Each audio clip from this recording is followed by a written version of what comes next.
Are we timed? You're on. Oh, okay. Good morning, everybody. It's August 14th, 2025, regular board meeting held at the Magna Water District at 8885 West, 3500 South, the general office building. Today on our diocese, Trevor Andre, our district engineer, is excused. Our manager at the sewer plant, Dallas Henline, water manager Steve Clark, our HR director, Andrew Sumption, Jeff White trustee, Mick Sudbury trustee, Danny Stewart trustee, Leal Fitzgerald, our controller, Nathan Bracken is our legal counsel, and Clint Dealey is our general manager. So would everybody join me in the Pledge of Allegiance?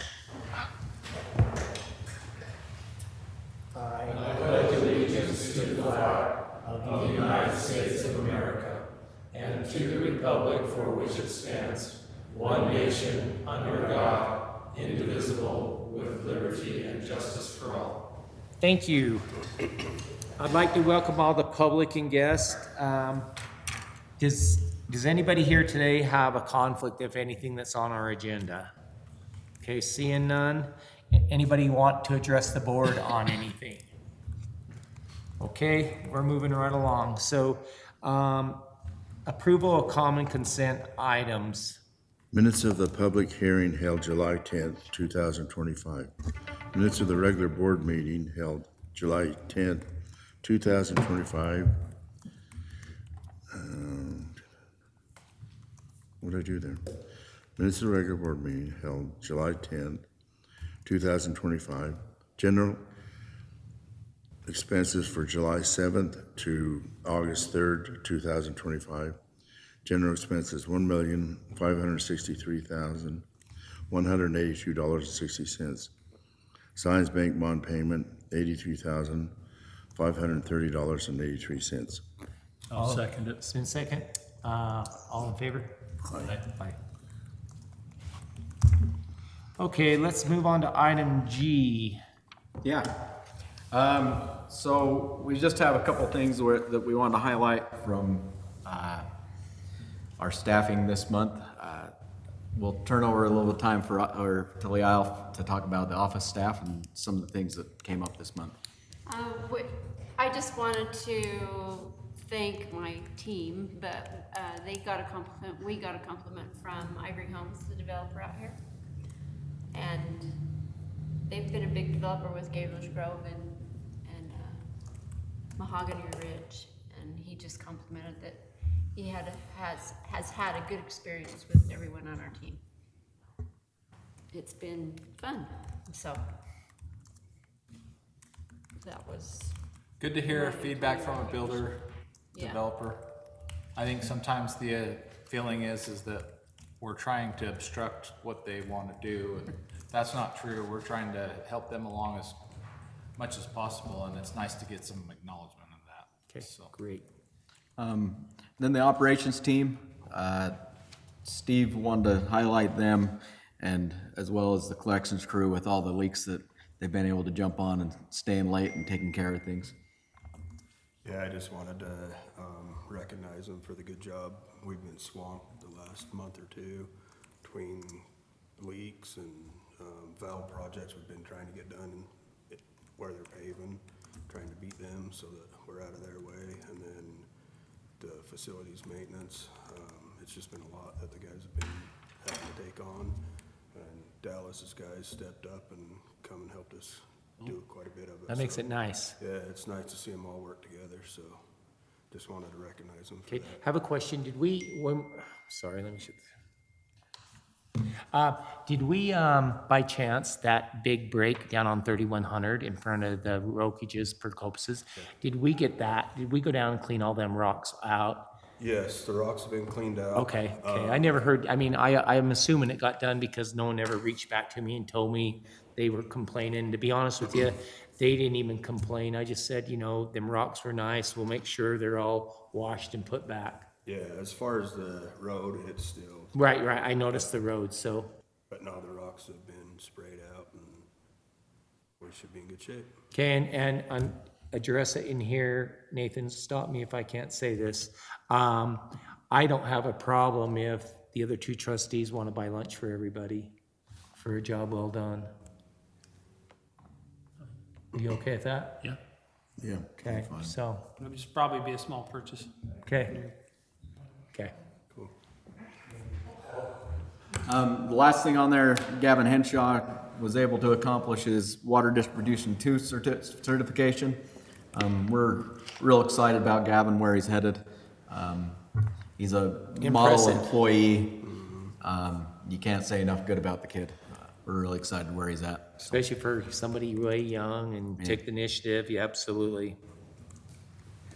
His grandpa would be way proud of him, Really would. He's done good. Dennis Montague. Okay, let's move over to the new employee introduction. Okay, we've now been fully staffed on the construction crew for over a month. We're pretty excited about where things are going. It's been sure a good thing to have a full staff as things pick up throughout the summer. We recently hired Dallin Tahuni. Do you want to stand up and introduce yourself? Alan Tahuni, lived here in Magna, went to Cypress High School, everything like that. He came to us with some experience already doing some underground work and some excavation work, and so we're happy to have him. Welcome. We also recently hired Taylor Warner. He'll introduce himself. Taylor Warner, new guy, met some of you, and I like the rest of you. He's also a local kid. Came to us with some experience with doing some chemical work and things like that. I know his family. Thanks, guys. You guys are welcome, and I hope you're here for a long time. Thank you. Have a good day. Yes. Yes. We could probably do that too. Hey, what's one more, right? Or two more? It's just like when you cook dinner, you know, come on over, right? If you're cooking for one or two, what's a couple more, right? Or I'm always good for a free lunch. Okay, let's go into the department reports. Clint? Thanks, Mr. Chairman. On staffing, wastewater collections, we had a position open on the collections crew. We posted that in-house and it closed with nobody putting in any bid in-house, so that's now been posted outside. We've got some candidates that had submitted applications previously we'll look at it, along with any new ones that come in and start setting up interviews. So, anything to add to that, Andrew? No, I don't think so. Okay. Engineering, we still have that staff engineer position on hold. So we'll wait till further direction on that from the board and discussion. As far as operations go, I know that there had been some questions from the board on how many leaks we responded to in June and July, because it has been busy. And there were 15 leaks in June and 15 in July through the 21st of July. So we've had a few more come in there. So overall, that's a pretty busy time frame for leaks. Yeah. Not unusual necessarily for this type of year, but we've had quite a bit of going on. Are we doing anything for root cause? Trying to determine, are there any reports that talk about what we think caused these leaks? Yeah, I think they analyze each one. For the most part, what it is back in the day, there wasn't standards on how it was installed, and it's all poly lines that were installed in like rock. Can you guys hear him speak? Okay, I just want to make sure, if not, we can use Sorry. these mics better. But that's what we're finding is the rocks are rubbing holes in the poly lines. How about the one on 3100? That one's just old pipe. That one and, yeah, and that and 2820 are probably two of our troubled spots. So we do have reports we write up and log in. Yeah, we keep record of all of them. And yeah, Because I remember. Those reports go into our master plan discussion for which projects to put on the replacement. I remember one was, somebody put a saddle on and it was, the bolts rotted out. We have seen that in the past, yes, so. That can get quite expensive. Yeah, we still have pipe that's original. In some areas, that has been okay, but in other areas, you know, we've had to replace a lot of that already. Yeah, Like 3100, that was a hell of a bolt. I just wondered. 3100 has a lot of pressure, Oh, it does? so when we see failures, it's pretty dramatic. That on one down by 3100. Danny that time when Raymond was over to his mom's, and that was a bad one. Yeah, we'll see geysers. luckily this one wasn't a geyser, I mean, but it was a lot of water, but it wasn't a So geyser. was it just in a straight line, or was it a T, or So, hydrant is or something? so what happened is it split, and when it split, the split run into where the corpse tapped. Oh, And that in turn was able to let the corp out, and so we had tons of water. It wasn't a geyser, it just showed over the house. No, just kidding. Oh, water. There's a lot of pressure in that line. We have had a lot of, since we have been identifying the zone break valves and finding valves that have been turned off and turned on. Yeah. I think we've had a lot of less of the big breaks. Yeah, it's a lot more of it's just turning into the service line leaks. Like our main lines definitely have receded quite a bit from what they used to be, but it's that poly sitting on rocks is 90% of what we run into, It must be the cheap poly. probably. I know the new stuff, it's good for 300 PSI, and it's, I mean, you couldn't bust it with a hammer. Yeah, it's that old black poly, so yeah, that's what we run into pretty much almost all the Well, time. I'm thinking the new stuff's black, and it's tougher. Yeah, the stuff we're actually using now is blue, and it's pretty impressive, so. Oh, wow. Okay. Anything else on that? Nope. Okay.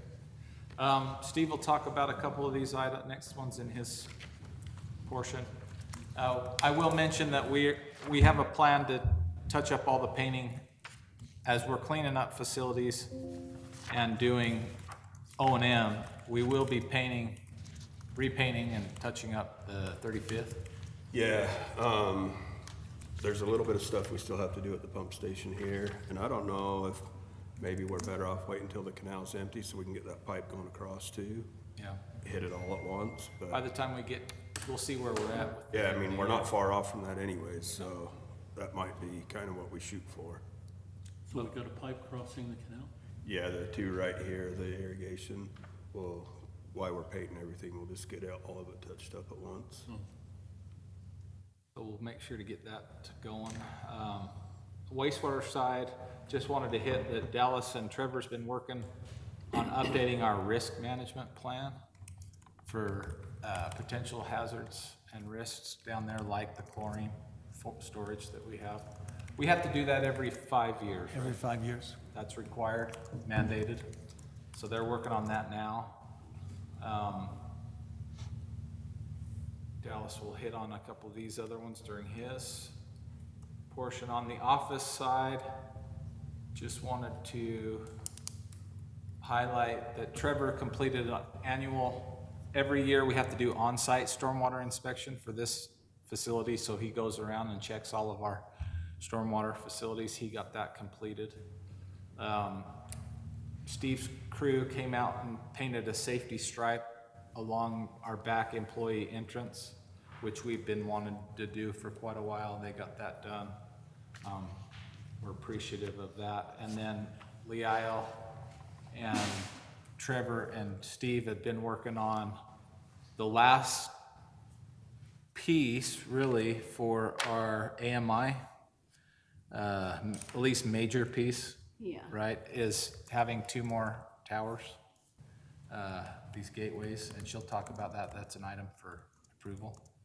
But I was just telling them, Harriman just recently gave us access to that information out where I live.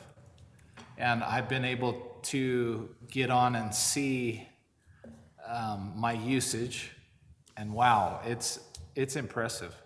I could tell that I had a leak, even though it wasn't visible. One of my solenoid valves was stuck open. And I could go and I could tell you the exact time it started. Oh, wow. And when I fixed it. And it can give you a lot of confidence that when you see that diurnal cycle, that you're at zero or close to zero when everybody's asleep. If you're not, you'll see that something's running. And I got to do something. I got to get to the bottom of it. The downside is I think people kind of expect it from us to tell them when they have a problem, right? As more information comes and as more demand comes on real-time information, our attention span's getting shorter. Yeah. People want information now and they want us to tell them. Well, I think really what this is putting the access in their hands. Right. So that they can manage their water use and really start to get to the bottom of it. If they have to call us, if we have to help go out and do leak checks or shut off their water so they can do a repair, that's great. We want to do that. We My can neighbor- also set up flags in our system if there's extreme water use. My neighbor, 2 doors down around the corner, his wife came over the other night and said, hey, you know, my water bill's like $100 more than it should be, than it was. And I said, do you have a leak? And she said, not that I noticed. Well, come to find out, I said, you might want to go check your bathroom, your toilets to see if that float is, well, 2 of her toilets, the floats where the water was coming over the edge. And then she did have a sprinkler break. Yeah, it can. So they, And a lot of times you can't see where the right, water's right. going. But and with that water going up over the float in your toilet, you don't ever hear it. Yeah, and if you have hearing issues, you're not going to hear that. Right. And these guys are pretty old. Yeah, And so anyhow, she let me know yesterday they got it fixed. Oh, good. that's good. And so I think that's great technology, and we're close. It'll be nice. I mean, there are so many residents that expect us to monitor. I mean, we do monitor their usage, but we don't know what they're doing out there. I mean, just because it spiked today, yeah, it'll be nice to put it in their it'll be their responsibility, not ours. So,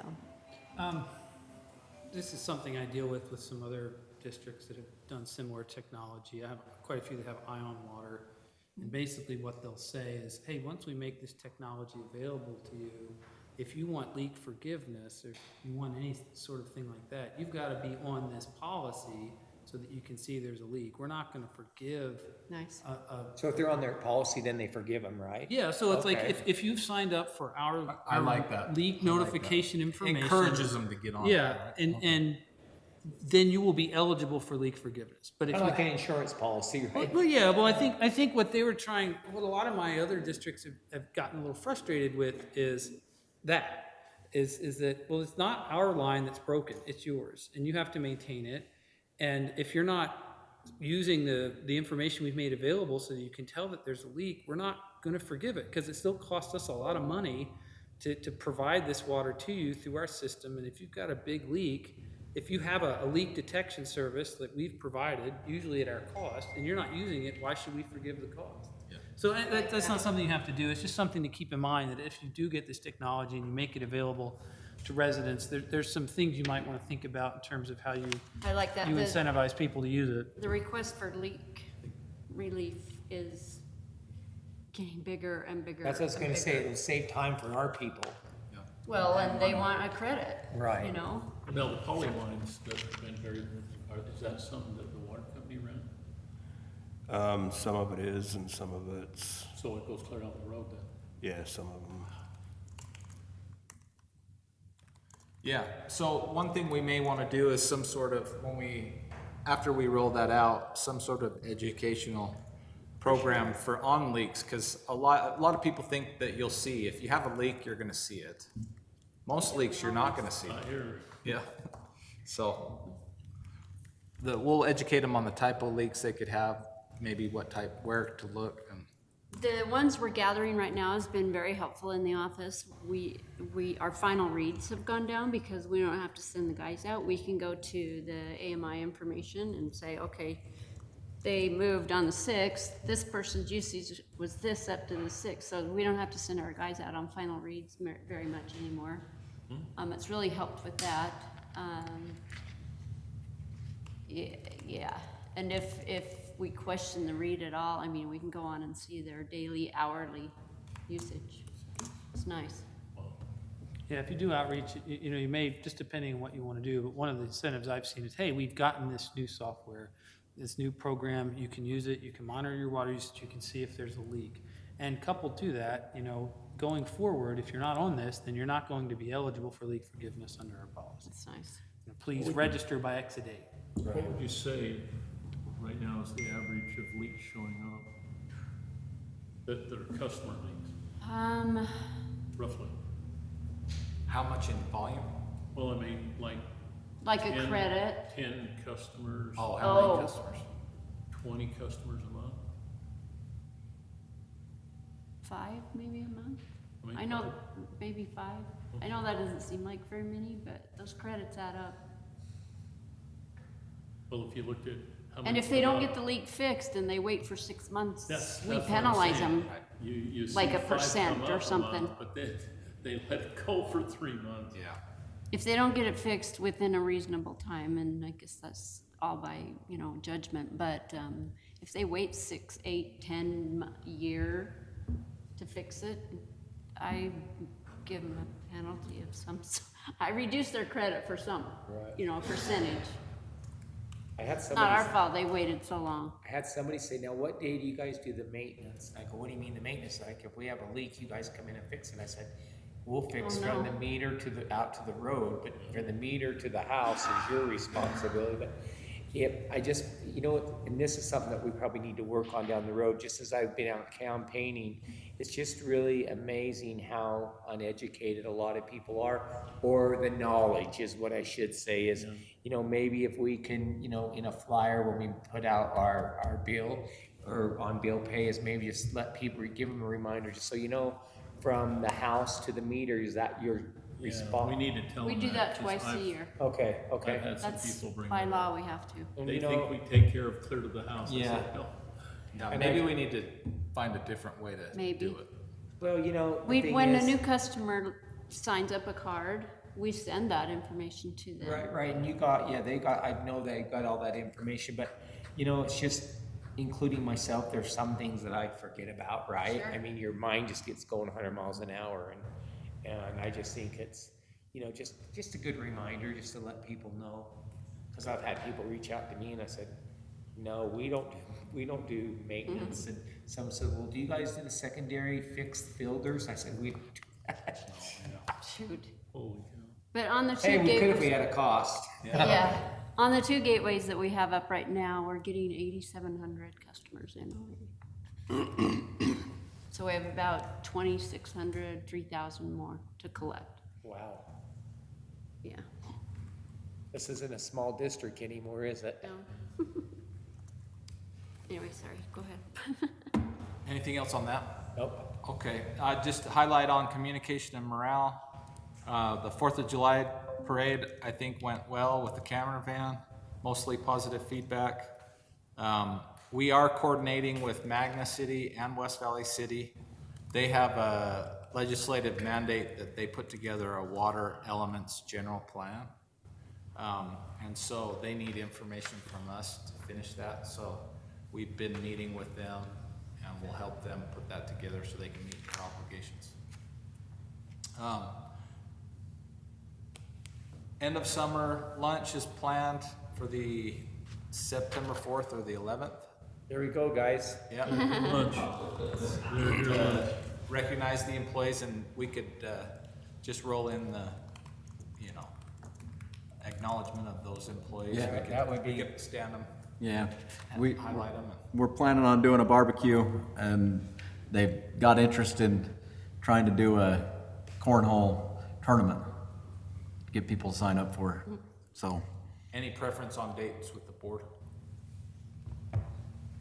No, if I can come up, I'll make it, So the 4th or the 11th? Yes.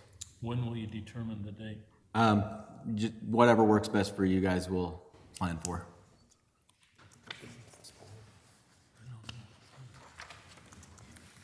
Eleventh will probably be board week, Yeah, it would be. Okay, So it'd be the 4th or 18th. maybe better. Yeah. you wanna do the 4th? I don't care. I don't know, I mean,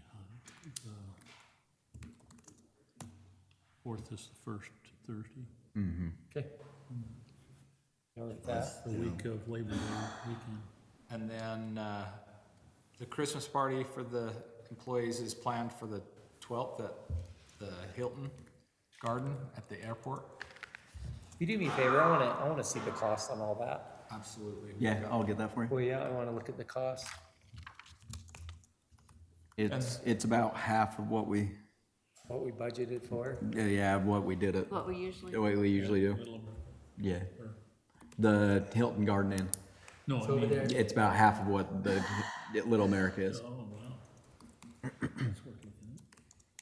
And that's my report unless the board has Okay, anything. so I got a question. Did the city reach out to you or anything about, they're gonna widen 8,000, that, they're gonna put curb gutter sidewalk, put street lights and everything in along there. The question I have is, do we need any work that needs to, cause you know what happened the last time that road got done? We went in and dug it up and put new valves and all that when we had, Silver Spirit. You weren't, that's when the other manager, but yeah, so I wanna make sure if we got any work gonna go in on 8,000, I'd like to make sure we coordinate with the city so we don't go ahead and put in a new road and then have us go in and tear it up. Yeah, From They where? had a gas line that went They're up gonna through go there, from 35th down to 201. Oh, the whole way, yeah. 35th to 201. I think we've got most of, They're gonna go that from 20 in, 20 or 27. for the most to, part. It's pretty good. Yeah, I think Bank Street, putting a whole there was a little bit Trevor was streetlights. looking at. Has he got with you on that yet? Not really. He mentioned it, but we haven't really talked about it yet. Trevor has been meeting with them on that, but we'll make sure Steve's involved. Just make sure my chart's right. Yep, okay. I know eventually we'll need some secondary further, it would be closer to 35th. Well, what's funny is when we went in there and did that, you were the district engineer, right, when we did that, remember I said, well, since we're doing it, let's just go ahead and run the secondary line down that road, and we hadn't budgeted for that, and then we'll just put the dry lines in, and I still wish that we could have done that but if we got anything to do now, we need to probably do that now. Yeah, it won't, I think it's still years down the road. Okay, And it's okay. further south of the project area. Okay? But we'll still look at it. Okay, nope, I just want to make sure we coordinate with the city, because I don't want to sit and tear up roads, have a road done and then go in and tear it up after it's just been all redone. And by the way, that road, the road from 201 to the west going to the sewer plant, holy heck, what nice. Yeah, that one's Somebody turned needs to out. finish that other side. Who's liable for that? We do need to get a secondary water line in that one eventually too, but that's a ways down the road. Yeah, they So done a maybe we'll really- end up putting it in the rest of the road. Yeah, that looks way nice, that road going down there. We went and put that sewer line in and they went in and But we I don't still think it's need to ever- get- We still need to get under 21st. That's gonna take a lot of pressure off that system. Yeah, exactly. but I'll just tell you, that road's nicer than it's ever been. Good. Okay, that's all for my report unless Okay. the board has. Anybody have anything else? I don't. You? Okay. Let's move on to our engineering report, or do we gonna pass on that since Trevor is not here? I can just hit a couple things for him. Okay. I'll just highlight that the Hayneswell number 8 replacement, EPA is who we're waiting on. Trevor feels like they're quite understaffed, but they're still working on the review of the documents they need to for us to get approval to move forward with the grant portion. Okay. Hayneswell number 7, Steve will talk about, and I'll just say the Zone 3 reservoir, they held the pre-construction meeting, and construction should begin this fall, is what we're anticipating. Okay, great. What's that location? That is right next to our Zone 3 tank. Directly west of the Zone 3 tanks up that dirt road. Which, on 4100? Yeah, Yeah, you know, you go up 41A. the dirt road It's, to the it's upper actually, tanks. it's actually next to West Valley landfill up there. Yeah. Yeah, How right far there. west is that? It's just, well, no, I mean sarcastic, so Oh. It's up by Hardman's old house up here in the Kennecott deal where we came across, and it's on that dirt road, but the reason why I said West Valley landfill, everybody goes up there and dumps all their, Yeah. I mean, it is unbelievable. In fact, I reached out to the mayor, I said, you guys need to put some cameras up there. It's horrible. And then along 4100, as you come over, over into the new school area, that place is just full of tires, and everybody's calling me on it. It's like, we don't own that. I mean, that isn't ours. Yeah. Someone threw a couch out on 4100, and We did quite a bit of we moved the stuff out of the road. I told Clint, he said they have all this stuff on. I said, well, you know what? Just take it off our property, throw it on the other side, because that ain't our responsibility. Just keep our area clean. So where the reservoir goes, they're dumping stuff right there? Yeah, it's all the way up. They've Yeah, up that dirt road. sod, concrete, mattresses. That's bad. There's about 10 or 15 bags. I told Mary Lane, come out there and open the bags. Maybe you'll find out who they belong to. I wonder what it Yeah. costs to rent those, like they have in the parking lots with the flashing blue The blue- light. I wonder what it costs to just get a solar thing with a flashing blue light, so they think there's a camera there. We could look at I'm not 100% sure, but I'm pretty sure they have one. So I think it's Kennecott that owns the property right next door. Right. And they have all those connexes. Where they used to have the I'm helicopter. pretty sure they have a blue light there already. Oh, really? And people are still dumping there? Yeah, unless they've gotten rid of They it, even but dropped I two know there bolts used to off be up one. there. Yeah, but two boats. Two bolts they dropped off up there. Oh my gosh. Oh, my heavens. Just unhooked them and dropped them right there. One day there was a car that I don't know if it got stolen or if they just took all the parts and took There's it over and always- dropped it. yeah. Like it's time to put a camera in there. We've been lucky. So Kennecott puts a blinking light there, so they do have a camera, Yeah, and it doesn't. I don't get think it hurt. phases them. I mean, there was the old communication lines that used to run up the road. People went and cut the wire off those and stole that, and, I knew about that because they did it out of our place. yeah, I mean, But they caught him. I talked to the did they? telephone company and they caught him. Essentially caught them. Good. They have it in So their they vehicle, stopped it all all out, over just the place. go to the dump. Because they were doing it in the middle of the day. Yeah, people don't care anymore. That's the engineering report, unless board has any questions. Nope. How are we doing on the lead and copper replacement thing? Steve will talk about Oh, that. okay. And she left, right? Maria? Marie, yeah. Marie left. She went to go work for the church, I heard. So are they gonna get a replacement? I'm not quite sure what's gonna happen. Okay, Steve, let's hear your report. Okay, thank you, Board and Chair. So the water production summary for July 2025, the culinary water production for the month of July was 283.5 million gallons, or 870.1 acre feet. That's a 11.81% increase from 2024. The year-to-date production for July was 1,117.6 million gallons, or 3,430.02 acre feet. That's an 11% increase from 2024.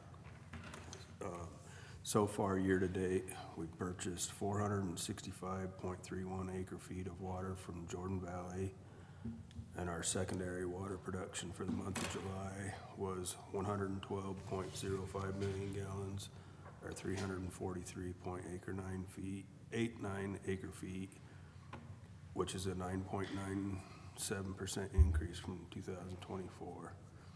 Year-to-date, we've done 281.09 million gallons, or 6.7 acre feet, and that's a 13.3% increase from 2024. As far as the call-outs go, we had a total of 22. They all come from the water side. That was a total of 77 hours combined on that. And it was 4 service line leaks and then 18 miscellaneous call-outs.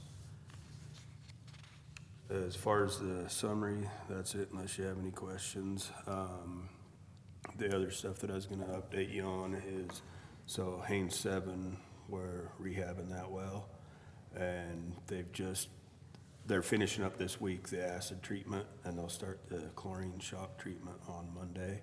So shouldn't be too much longer on that. What does the acid do? Just clean the casing down? Yeah, and so far, they're really pleased with all the results that they've been getting. They said everything looks really good. It's cleaning up nice, so we should be in good shape on that one after hopefully probably 2 weeks anyways. So if people have a leak on their secondary water, do we track that like we do the drinking water? No. We don't have, I mean, there hasn't, We haven't we just done- haven't had many leaks on the secondary system. Yeah, there's generally. been just a couple 'Cause it's the new last enough, huh? couple of years, and so no. Okay. Yeah, So for really, the most really- part is like secondary leaks.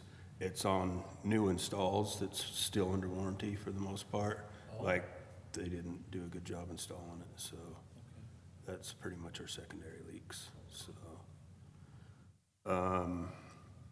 Then the lead and copper, as far as the replacement of the 69 lines that we got, we had our pre-bid meeting last week, and that should go out to bid at the end of this month, so we should know more on that by the next board So meeting. we're trying to fit it in the summertime. Yeah, they'll have, once they start the project, they'll have a year to complete it. Oh, a year. Yeah, they're doing that because some of it's kind of hard to do during the winter where we have to get into people's houses and stuff. We don't want to make a mess for them, so. Did you get a new pair of boots? What's that? Did you get a new pair of boots? I need one. I'll tell you that in a minute. So So I you heard think that one, all right? But, then the only other thing that I had is just a quick update on the SCADA upgrade. The only thing that they have left is the Barton well field, and they're starting that Monday. So they're hoping to have it done by the end of next week, and then they'll just have a few little touch-ups that they gotta do the following week, and hopefully we're done with that too. Everything's actually gone really smooth. That's a big milestone. Yeah, it's gonna be nice. So going back to the water, would you do me a favor? You know, I took a little bit of heat over the Jordan Valley water taxing deal, and what I'd like you to do is reach out to Magna City and ask them if they would like to tour our facility so they could get educated. You know, it's hard for people to sit there and have you want to vote away when they know nothing about our facility. I think it'd be very important that the city council would need to tour our facility so they have an idea what we actually do. They don't have a clue. And it'd be educational. And then I think, and we haven't done it for a long time, I think it'd be great if we, you know, and again, all we can do is offer, but I think it'd be neat if we had a tour, maybe once a year, twice a year, spring, maybe fall, to see if people in the community would like to tour our facility, because, you know, with me being campaigning, I've been beat up a lot on the water board side too. It's been pretty ugly, and if we can kind of educate, you know, and the ones that are beating up on me are people that will never vote or never be educated. It's just something to throw out there. And But if we do educate some, then they can tell other people what they've seen. I'm still looking for that $100,000 a year job that I make. And I have an office here with a fireplace and a bathroom. So I said to Jeff, do you know where that office is? Because I'd really like it. But that was one of the deals that I've been beat up on a lot. But I think if we could maybe educate the community a little bit about our facilities and see, because, you know, everybody wants to complain and bitch about everything, but nobody wants to get involved or see exactly what we're doing.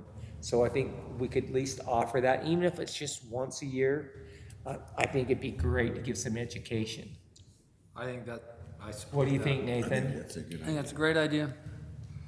I think one thing, as far as educational, when you go and look at the facility, somehow we need to make a chart up and show how we've had to expand the facility to accommodate the influx.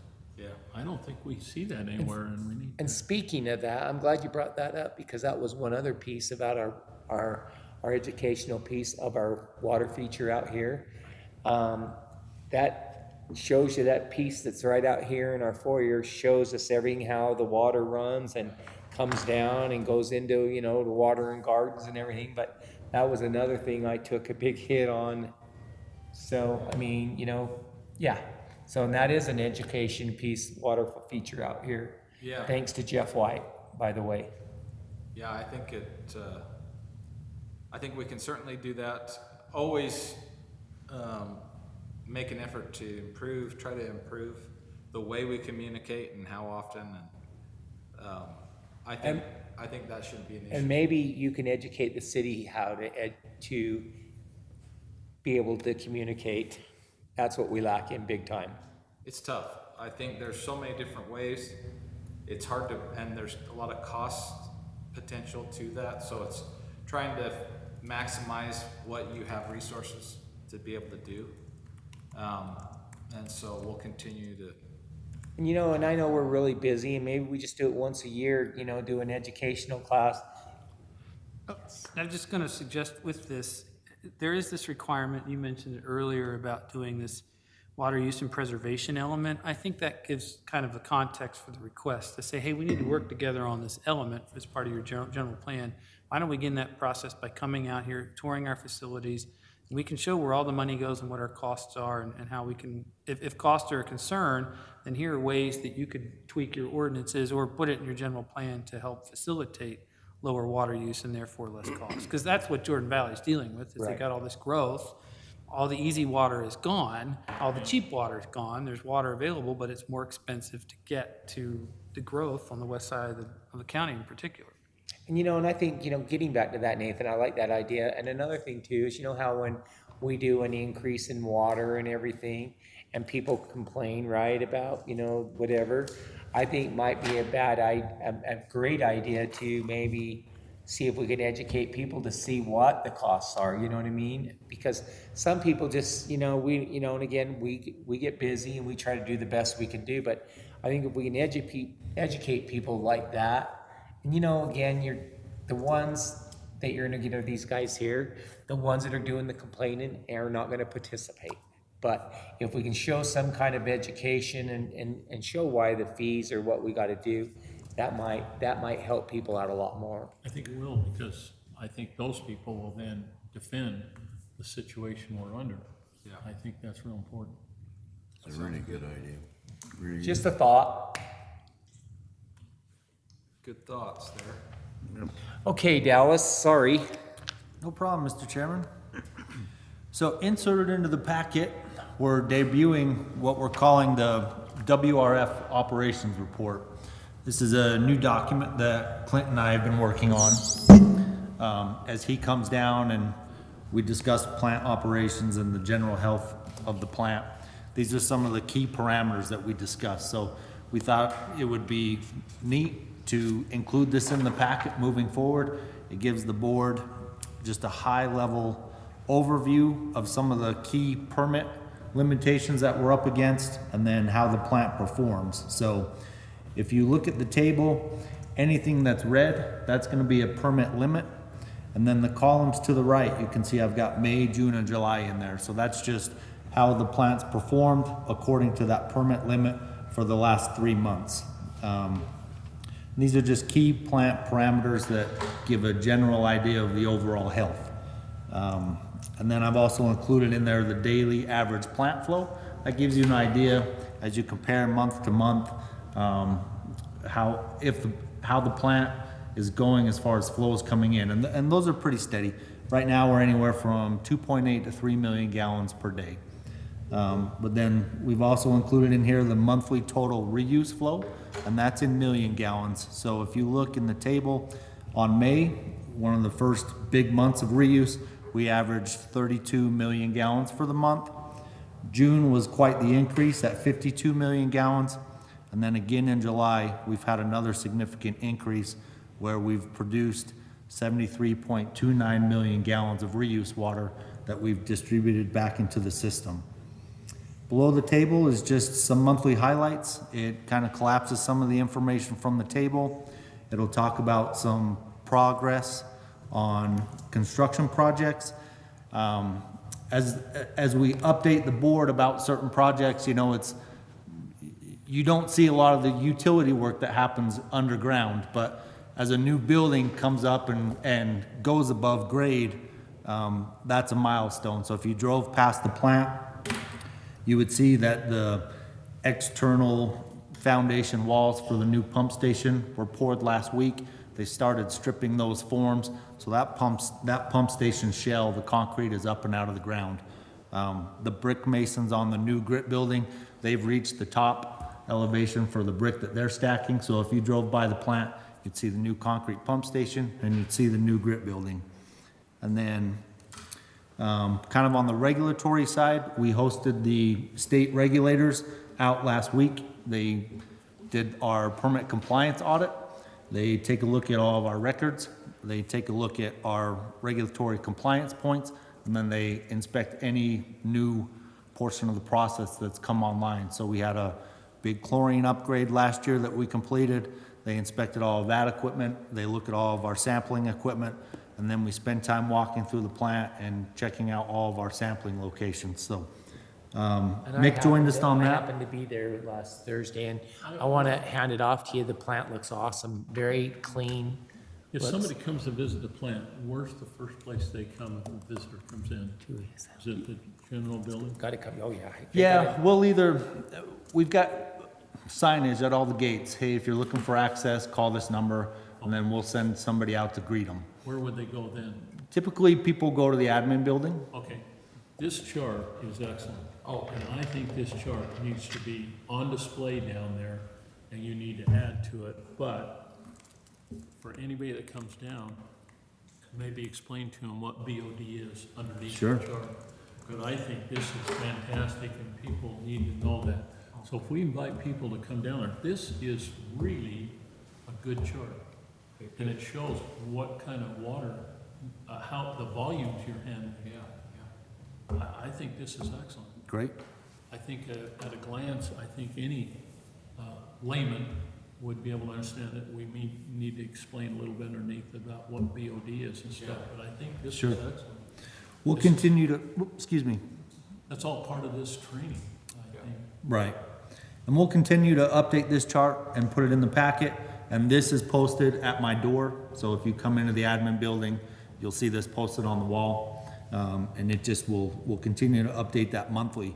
One more thing I wanted to talk about, Mr. Chairman, is I want to pin down some dates for the reuse open house. Okay. And I've got a couple dates that I would suggest. And then once we decide on a date, we'll decide what level of concessions we want to supply. So if we just want to invite people in and have a cooler of drinks to pass out, that's one option. If we want to go full bore with food trucks, that's also an option. So if you guys can just pull up your calendar for 1 minute. We did have, Bowen and Collins had mentioned that, help participate in that, so. Yep. And they're ready to support us at any level. If we want to go full on food trucks, they have talked about supporting us financially on that. They've got team members that can come out and help talk through the projects. They're basically ready and willing. So first two options, I thought we'd go the Wednesday and Thursday after the September board meeting. So that's Wednesday, the 17th of September, or Thursday, the 18th. And then the following week, we've got Wednesday, the 24th, or Thursday, the 25th. So would you rather do it on a Thursday? I mean, because, you know, Thursday's your last day, or would you rather do it Wednesday? I mean, I'm open. What do you guys want to do? I'll make it work, so you tell me. We'll make it work. I think that Thursday, the 18th then, Thursday, the 18th. Okay, Thursday, the 18th, okay. Okay. And that gives us a few weeks to get some messaging out and finalize the invite list. Okay. You sure that isn't a little bit too soon if we? No, I think We could do the following if that works. it's whatever you guys want to do. I'll make it work whatever way. I think it's perfect in September. It's cooling down. And, Thursday, the 18th really works on the consulting side too, so they'd be available and. are you guys okay with that? Yeah. I think food trucks personally is a little extreme. Okay, I'm okay. kind of thinking. How about a treat and a drink and soft? some donuts or something. Let's ask Beardo if they'll supply. Cookies and donuts. some drinks and stuff like that. We could do that. That sounds fine. A refreshment of some kind, but not a full meal. Yeah. Well, it depends on who we're inviting. We need to figure that out while we're just sitting here talking. And we're gonna invite the dignitaries, because that's what it was kind of set up for, right? Oh, is that what? Yeah. We were gonna It wasn't a full public open house. no, it wasn't gonna be a full, it was gonna be Stakeholders, kind of for public. city council. We were gonna invite, was we gonna invite any other districts? I mean, The what other do you wanna districts. limit to? Let's see where we wanna go. I There thought it was a were, general. there were about 100 roughly that had been identified as potential guests. Ooh, You had 100? That was potential guests. We doubt that they would all come. going as far as, the principals of the local schools. Because it's really funny, because the other night I got hit up at the Jordan Valley Water meeting about the reuse water, because they want everything going to, what's that group called that wants everything going to the Great Salt Lake? The Utah Rivers Council? Yeah, That's been their argument for a long time. yeah. Probably Texas. And and Jordan Valley send a lot of water there, and we are too. Who? We can reproduce, we've got a list, we can resend that out. recirculate. But you know what I would also like to do? I don't know, and I think we really need to do this, and I would really like to open this up to the community to see this reuse and more to me, it's a sales pitch.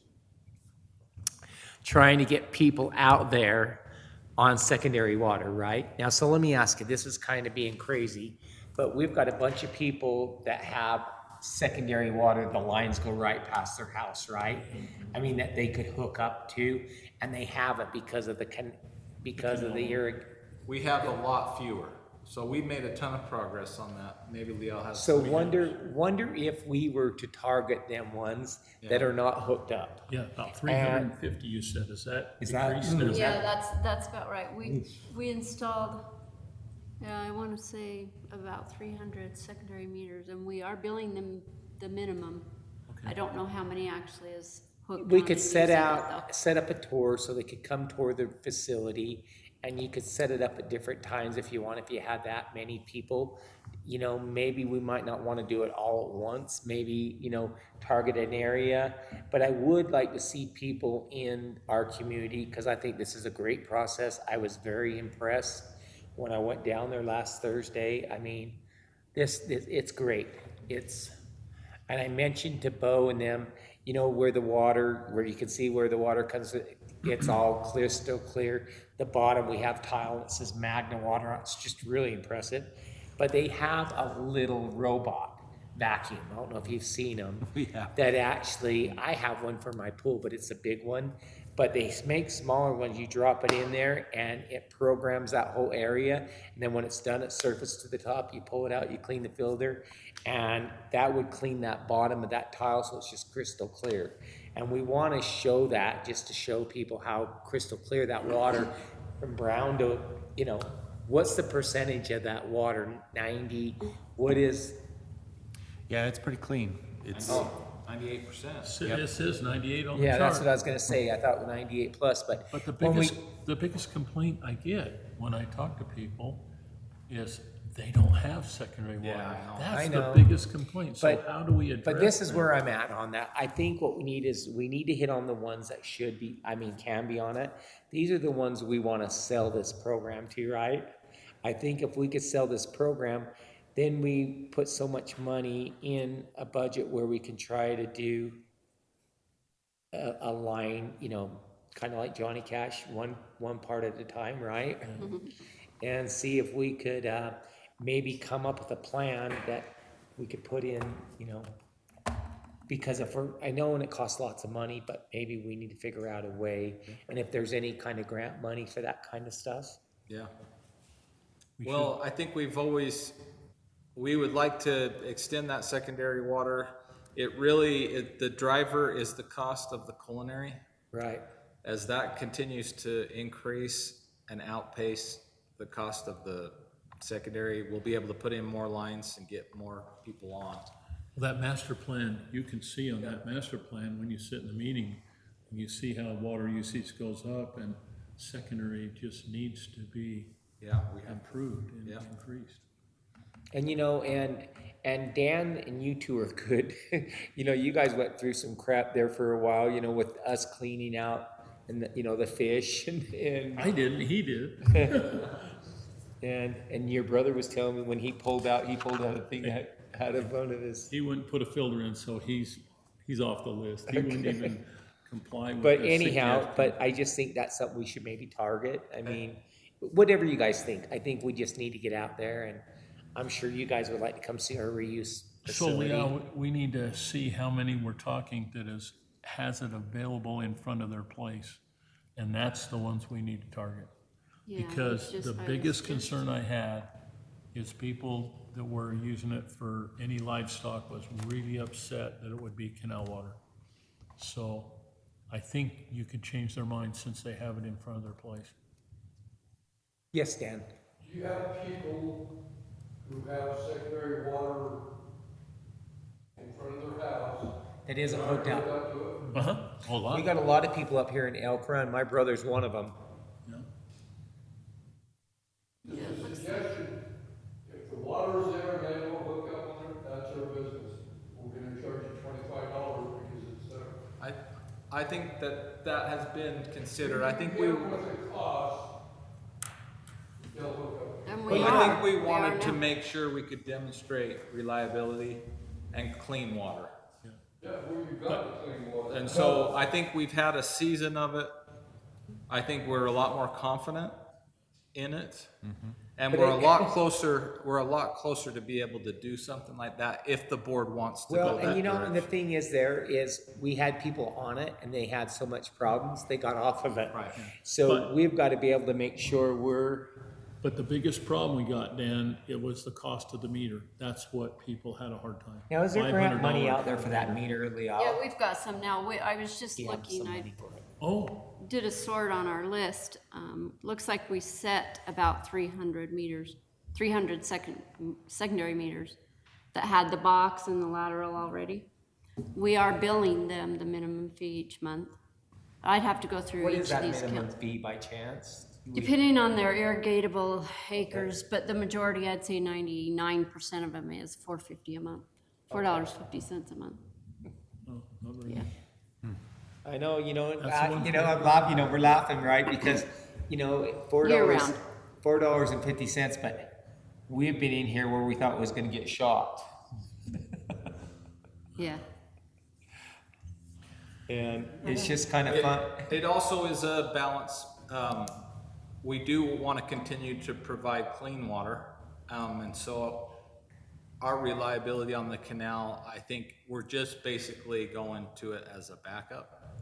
We still have to expand our secondary sources with shallow wells. That was also identified in or wells, whether they're shallow or whether they're collection box, shallow ground. And I call them surface water. Surface water. Yeah. And so we'll want to make sure we have that in place as well. So I think we're at a really good point where we've demonstrated that we can, once we have we're almost through the season. But we've been able to meet all of the demand from reuse water, which is really exciting. And it sounds like there's a little bit of room there for some growth. But before we go gung-ho on a major push, I think we need to continue to expand those Well, secondary sources. when they had whatever it was on Utah Lake, whenever that happened, people shied completely away from that. They got that canal. going on right now, don't they? And it's happening now. They've got algae blooms Yeah, again. Because of the heat and Yeah, stuff. they got the algae. The They were algae trying to bloom. show us little pieces of it, you know, the other day at the Yeah. Jordan Valley Water and. See, we're. I don't think it's made it down here all the way yet, but, See, people. are- continue with thread. You guys have to shut the secondary water off now. Like before, when the canal went down, secondary water went off. And sometimes there's a couple of weeks there where you like a little more, where you're using your reused water. We'll be able to leave use that it. on and it'll We go can, off. we can, and we will, because we want to use as much of it as we can.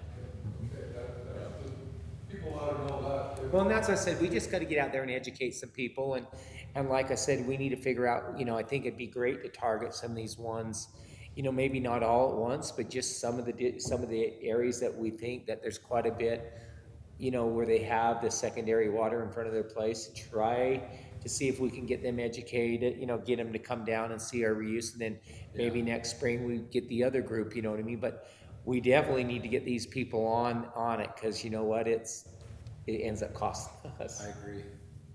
Well, if we got it running in front of their place and stuff, Oh, we should be able to we can cover all that. I'm not worried about that. I think when your comment of other people that want it, oh, yeah.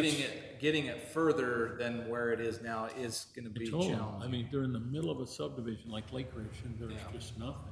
Yeah. And the cost of running that down the streets and stuff, but there again, Doesn't pencil out we yet. gotta take care of the first ones. If you do the dignitaries and show them what you've got, then we talk to these people and offer them to come down and look. I think that's See how clean the water So is. St. George City's trying to go to this reuse, am I right? And maybe a couple of their people would like to come up and tour it, unless you have had them up, I don't know if you've had them up. We've had some folks, not St. George, Okay, but other okay. other districts have come out. Were they impressed? They were. Okay. So I don't know, let's look at who you've got for dignitaries and decide on what refreshments. We'll send you that list. Yep. And have you comment. Okay, so Mr. Chairman, just to Yes. circle back then, as far as the time, would you like to go at, say, 10 or 11 a.m.? Whatever you guys prefer, tens Okay. would probably be great, I mean, So- On the 18th? yes. We'll button up some logistics offline, and then we'll get you a list, suggestions on Then we'll go concessions, and through then, and see yay or nay, or, Yeah, and then we'll have an RSVP. Yep. Scan, QR code. yeah, we've got that built already, so Okay. we should be good to go on that end. And that's all I have, Mr. Chairman. okay. And one of the things too is, you know, when we're talking about, you know, the councils or whoever we're gonna invite, you know, maybe we could invite a few residents, you know, these two would like to join, you Yeah, know, that would be if they fun. come to our meetings, you know, and they're, obviously they're here for a reason, right? They're here to get educated, wanna know what the water district is doing. I would not have a problem if they would wanna be interested in coming to the, you know, the tour. Yeah. I know think 20 that's or great. 30 that would wanna come. So the 18th, you guys, at 10 o'clock. Yeah, that's where I go. Okay, thank you, Dallas. Okay, let's move on. Where am I at? Let's go Lee Isle. Yes, thank you, Mr. Chair. So in the compliance checklist, I have everything highlighted blue that we've just completed. Second quarter actual reports provided to Board of Trustees, that's in our packet today. I'll just go to that in next. The quarterly expenditures and revenues were posted to the Utah Public Transparency website by well, it had to be at the end of this month, but it's already posted. It's on there. The next one is every 6 months we report on our balances of money that we have in our bank accounts, and that's been done and completed. And then the quarterly reports for second quarter has been done. So we are up to date and nothing really coming up closely. So we're good with compliance. And if it's okay with you, I can go ahead and go into the financials if you want. So right now we are at a $54,000 loss. Last year at this time we were a 1.3 income at this point. But the difference between the 2 years is basically the amount of impact fees that we've collected and connection fees and other income. So just again, a reminder, Gables Grove, Little Valley, they were really active then, and that's when they paid all their fees. And they're kind of winding down now. Do we don't have any bonds with, up there to Little Valley, do we? Any bonds? Yeah, they've been, any bonds left that have to be released? Oh, that's kind of a For Trevor subdivisions. question, but I think phase 3 was closing. That leaves another 2 phases. I don't know how close the other 2 are. Yeah, there probably are some bonds on I would that. imagine Yeah, there's I some think there is. Apartments. there and. We're not gonna release Phase nothing 4, until everything. 5A. Yeah, they've gotta meet the, Okay, cool, cause we'll have to do yeah. a punch list, and if there's something that we're concerned about, we can work with the. So who goes up from here? Is it Trevor that goes up with these, before we release the bonds on the stuff that we have? Trevor oversees Justin and Matt Hunter. And they'll both go Vectors. up and do a walkthrough. They have to create a punch list. Yeah, create a punch list. They give that to the contractor. He goes through the punch list, does everything on the punch list. Then they go back and verify that it was actually done. Okay, because over on the city side, we have released some bonds that things haven't been done. Now guess what? The city's stuck paying for it. Yeah, I know D.R. Horton reached out to Trevor and requested a final punch list for phase 3. Okay. That's all I know on that though. Yeah, if there's something that we can work with the city on, we're happy to use our leverage. Well, that, absolutely, and I would love to have the city and the water district have a close relationship so we know what each other's Can help doing. watch out And- for each other. And it's probably you guys gonna have to push it, you know what I mean? Yeah, we're fine to help. with Okay, that. okay. I think that's positive, because we can look out for each other's interests. Okay. So I was thinking that we needed a little bit of a change on the charts, so I've implemented these new charts to tell us kind of where we are in relation to actual expenses and revenues to budget. I don't know, do you have a preference? Do you like these, or do you like the others better? I like this. I like the chart. I like how it, it just shows. What do you guys think? Yeah, looks real good. Okay. Basically, I'll do the operating revenue, Clint, the first one. The purple, obviously, down below it says that's your actual amount, and the blue is the budget amount, and the difference is in the green. So it's telling you that, yeah, we're below budget by $106,000, basically. So they're kind of a little more direct. I like Non-operating revenue. this. Yeah. So we are under budget on the non-operating revenue by 148%. Keep in mind, this is where our property taxes are shown, Okay. and that's why we're low right now. So Impact. So this jump in budget is a property tax they'll Right. disperse money. That's when they typically disperse. In the first- budget, yeah. Yeah, first chunk, Yeah. and then over here. Yeah, that's why it goes up in November. Wow, Yeah. holy jumps. Impact fee, just to show you how below we are. Budget is basically a estimate, equal amounts each month. That's why it's a even escalated line. But the purple obviously shows we're way below what we Hey, budgeted. Lee, on the last chart, Which one? the first jump is property taxes from June to July.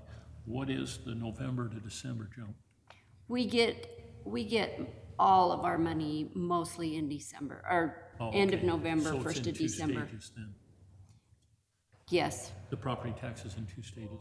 I'm trying to We think. get 2 disbursements, right, generally? Well, we get a monthly disbursement, that's right. actually. But, oh, I know why, excuse me. Between June and July, the personal property taxes are due. Yeah. That's why there's a jump there. personal. November, December, that's when your property taxes are due. That's when we get that.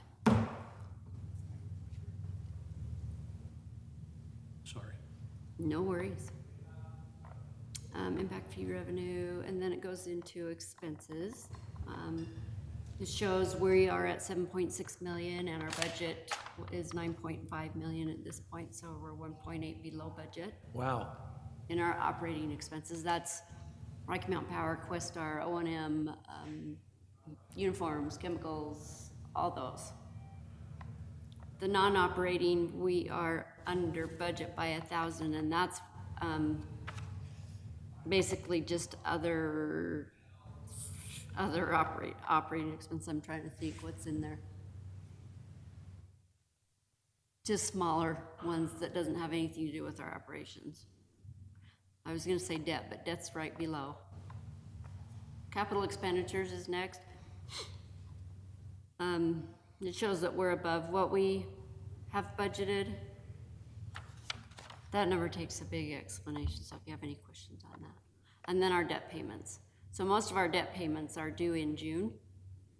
That's why it's escalated. And then we have a couple others that are paid between July and September. So it's showing here that we've paid most of our debt payments for the year. All but 259,000 of them.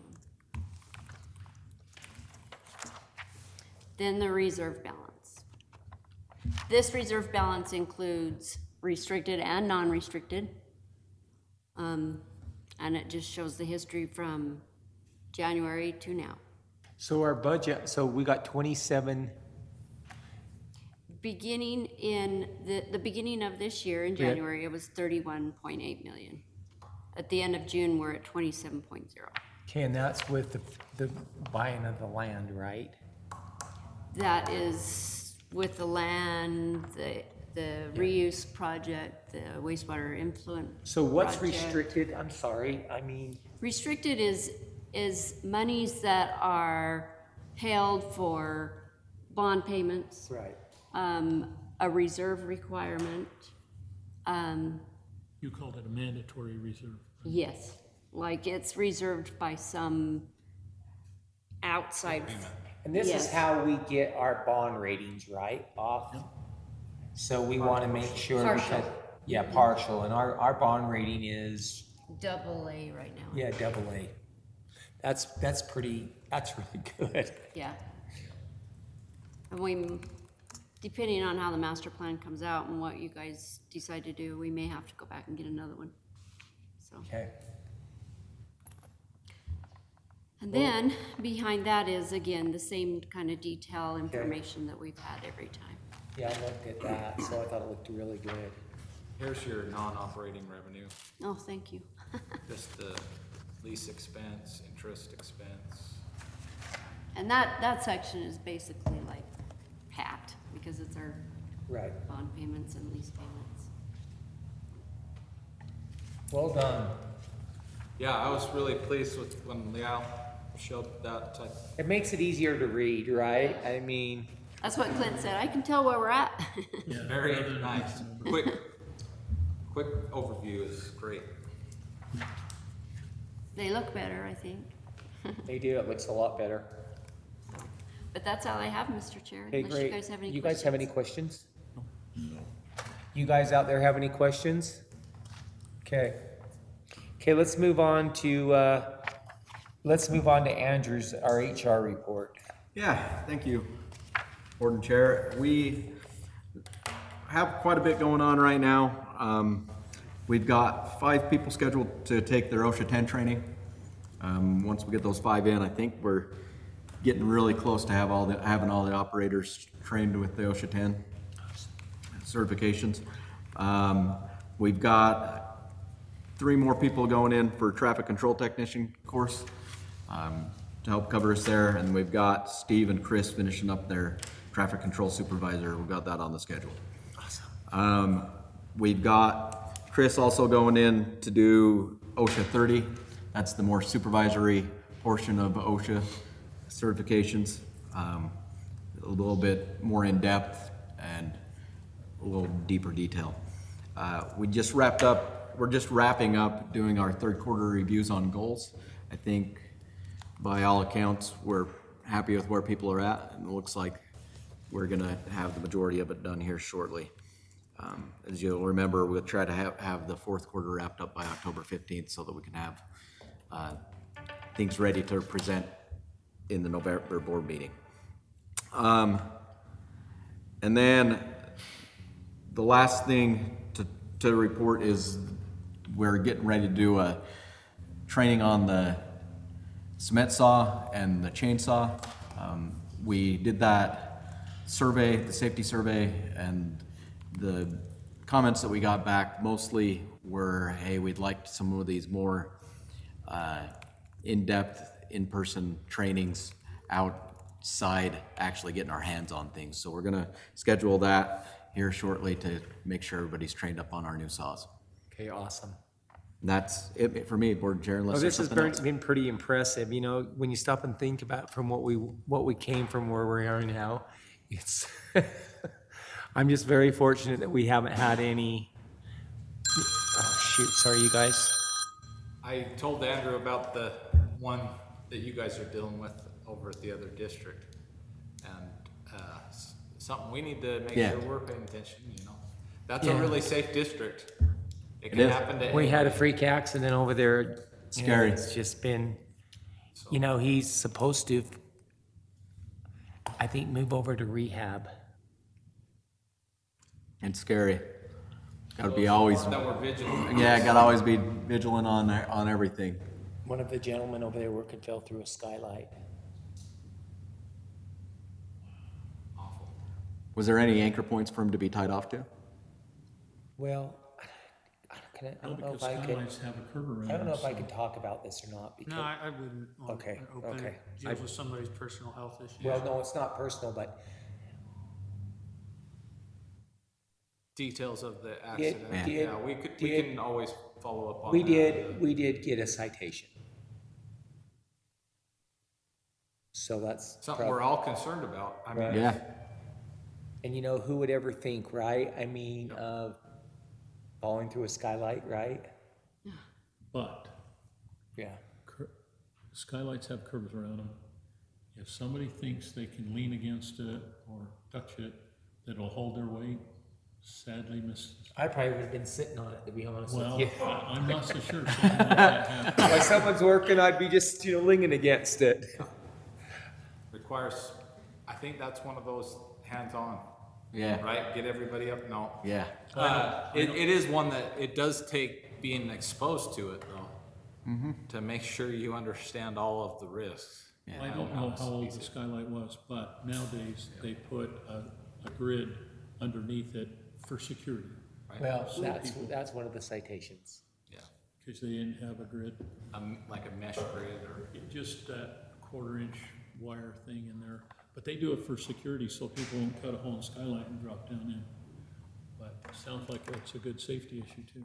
Yeah, something we should look at. Kind of a freak accident, right? I mean, Maybe if it had a sticker said, "Do not lean or sit on this skylight." You would never think of that one. no. So that's it? That's your report? That's it, thank you. Okay, great, thank you. Okay, moving on, let's go to the projects and awards. Okay, number one is gonna be, I can take that for Trevor. okay, go. for What you've got before you is an agreement for engineering services for the property that we just purchased.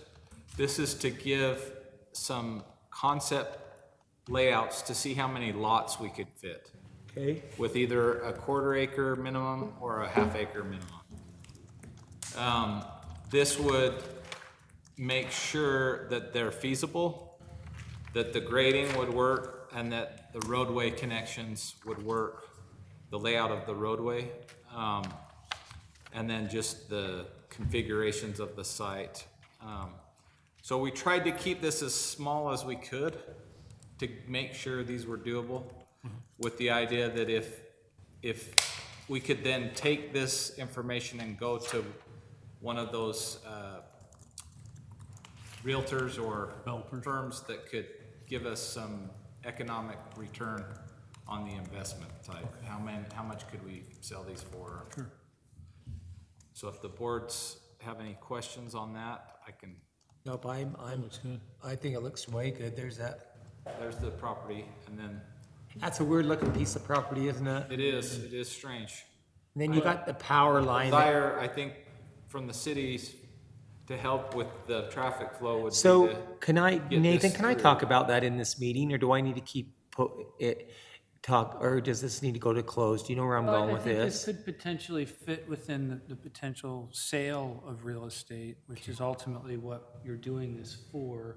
So, I mean, there are things, we can certainly discuss things, but if it's something that's going to impact our potential ability to sell it on terms that are the most advantageous for the district, or that's gonna maybe lay out our potential strategy in that regard, I'd prefer to do that in closed. Okay, so if I just wanted to talk about that road, could I talk about that? Yeah, if Okay. you wanna talk about the So- road, that's fine, yeah. Just so you guys know, the city's having a major problem right here.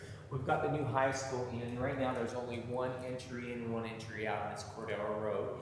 And if you all heard, the backup's took people like an hour and a half to get to the school yesterday, and it was backed up all the way from 201. So the road up on 4100 coming over is West Valley. The city bought some property over there from the pipe and tube shop, but apparently the developer was supposed to have the money for the road. Well, there's no money. And it's like a $1.8 million. So we're trying to figure out how we're going to get the money, trying to figure out some grant money if we can. I've been trying to team up with West Valley City to see if they'll help us, because really that's their land. But the problem we have, sorry, can't push that button.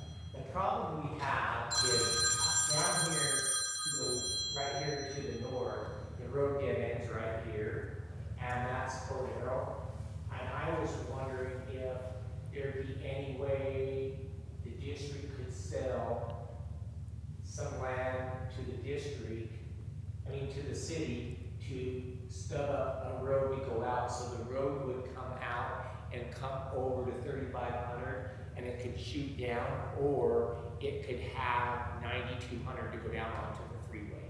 But the problem that we're having, I think we're gonna run into, is the railroad. Yep, Because you have to cross absolutely. it. You have to have a cross, but I still think that that road would probably go faster than West Valley Road. Well, I think, Clint, correct me if I'm wrong, but I think that's part of what because any road you're gonna put in here most likely are gonna need to be dedicated to the city anyway. Right. And so my understanding of what you just said, Clint, is that's one of the things they're gonna look like is traffic flow, where do the roads need to go? Because any development there is gonna need to have, given that size, at least two Yeah. access points anyway. So, it sounds like what this contract would do would cover what Mick's asking for. Yeah, I think we could work with the city. The only thing that would be the challenge is if the city's time frame was more accelerated than the district's on. Right, I think, I think the railroad's gonna be a blockade. They're telling me for a railroad crossing, it's about 3 years. Yeah, and that's a very brief estimate. I mean, the railroad, there's a long history here. There's been an ongoing dispute with the legislature, including some of the leaders with Union Pacific over these access points. so I have a question for you on that, but where this is an emergency and it's just, seriously, it's a poor design from the previous. As far as I'm concerned, the new school should have been built and then the development around it. But unfortunately, this is what we're stuck with. Like I said yesterday and today was a little bit better, not much, but I've got pictures on here that you'd see. People are driving up and down the wrong way of the roads just to get out of there. They're going down the wrong side of 8400. My personal opinion is, if you look at the elementary school down here and 8200, we don't need any more traffic here. I think they need to keep moving it south. They need to take it south because then you just don't realize how much traffic is related to the high school. They need to take it south. Taking it down through here, across the road, people aren't gonna wanna live there with all that traffic. You just don't realize. Well, I would have had my house up for sale yesterday because you couldn't even get out of their driveways. I mean, it was, That's what I'm saying, and Yeah. you take that through there, this is like a little escape route for the mice, because the traffic would be horrendous. If they could go there, it would be horrendous. well, I understand what you're saying. I get it. But it would drain out the north side of Cordero to be able to come out onto 35th, and they'd have an access down 92. So you take a lot of traffic off 8400. Yeah, but I say take it out behind our property, take it out and go. So we'd go into Kennecott Longer, property. Yes. a longer term Let solution. Kennecott donate some or do a deal with them and take it out around. They talked about doing that a long time ago. That would really be to take it all the way down. Kennecott decided they weren't going to do that until they shut their facilities down, but maybe with this situation we got here might be an idea, but I know we're in a really bad situation up there, and See, they could take it down through Kennecott and they could cross that a lot. you know what easier. happened? The city turned around and let them develop, so this is like a city in a city when you think about it. You got 1,200 homes up there, plus 600 apartments, plus 3,400 kids. Wow. And they're all going in and out of here, right? I mean, there's only one, I mean, seriously, they had a wreck up there this morning. I don't know how bad it was. I think it could have been a fender bender up on Cordero. I've not got the report yet, but we did have an incident this morning, but I didn't, if it would have been serious, I'm sure you'd heard something, but that stopped the traffic. Oh, yeah. But when you have people down, this people coming up 8,400, and it's stopped at 201. Well, anything we can do to help that makes sense for us, as well as the, But like you're saying, the railroad, we've got the problem over here on 8,400 because they've been dealing with the railroad, the city has before my time, about getting the sidewalk over there, you know, over onto over on 8,400, and they're getting nowhere with the railroad. I just don't think if you're looking at lots there, we don't deserve the people that would want to buy. That's a choice piece of property as far as overlooking, and with the railroad being there, you're just asking for trouble. Yeah. I mean, this is just a lot of people who would route it that would, way. yeah, it would affect the value of those lots. I think it would cut it in, you probably couldn't give it away. I mean, it would be a tough place to live with all that traffic going through there. Well, you know, and that's true. You know, I didn't think, And if you look at the way the road comes out, you could bring it down and just avoid that, go out behind cemetery if you wanted. oh, well, I didn't. Because they don't You, use that you know property what? for Yeah, anything guess else. what, Jeff? I didn't even think about this side right here, Clint, right here where it's deadheaded. Yeah. You could bring that Yeah, around. yeah. Yeah, you could bring it in under Ochre, that looks like that's a public road, and that has. Right. The issue with the railroad is, and putting things, if I put their hat on, what they're concerned about is each one of these crossings, every time you put a crossing over their tracks, that's just more hassle for them. It's more liability, it's more You're things they right. have to think about. And so the position they've taken over the years is, well, if you're gonna add a crossing, we're gonna take one out somewhere else. And it's just a very long, complicated process, but you already have a crossing there. Right. So that may be something to think about, is there a way to route traffic onto the approved crossing? Because where the trouble comes from is getting a new crossing. So let me just ask you here, Nathan, stop me if I can't, but, so we as the board, were not interested, to proceed a road through there? Okay. Well, all I right. don't think you need to make that decision now. Okay, What- okay. What you're doing is. Well, they you're- just asked me if I would talk to you guys today, and I gotta wear my other hat, you know, if it's something that we would, but you know what? I didn't think about this piece right here. Yeah, you This could go- piece here would go It's faster. not even used. It'd go faster than going through because you gotta go across that. Yeah, so you can't take any action on Right, this no, issue. no, right, right. But I think my response back, Mick, is, hey, we discussed it, there's this other option you can look at. We're gonna do this study to look at our property. And it'd be We've gotta better do- because it'd be faster because the railroad deal would be a lot easier. Yeah, that is a big advantage. Because if you're looking at 3 years, guess what? Oh, it's at least that, that's what the contractors. Nathan, is there a reason why they're so hard to work with? I can give you my thoughts, but let's do that outside of an open. Yeah, let's not go there. Okay. So if the board's wanting to move forward with that, we could, I see. If we could Are get a you in motion favor on of that? doing that. So, Mr. Chairman, I'd like to make a motion to approve the JUB agreement, professional services and preliminary subdivision tank parcel in the amount of $9,500. I'll second that. Been motion second, all in favor? Aye. Aye. Aye. Okay, Clint. Okay, the next item, I'll have Dallas support on this, but this is the design fee proposal for the Magna Rec operations. We're calling it the new operations building, but it's the change house as well. Right, right. And I think Bone and Collins has put together a good scope of work here. I do have, maybe Dallas, you can talk about the key details, and then Sure. I'll pull up Trevor's comments. I think the key information to pass along here, is this is what we're looking for. We've done the study, we've got the location picked out. We're trying to do our best to streamline this. This price point for this, what we're asking approval for today, gets us to where we're sending documents out to bid. Okay. So, and with the approval of the notice to proceed, we think that's about 30 weeks. So we're looking at sending this out to bid as early as March of '26.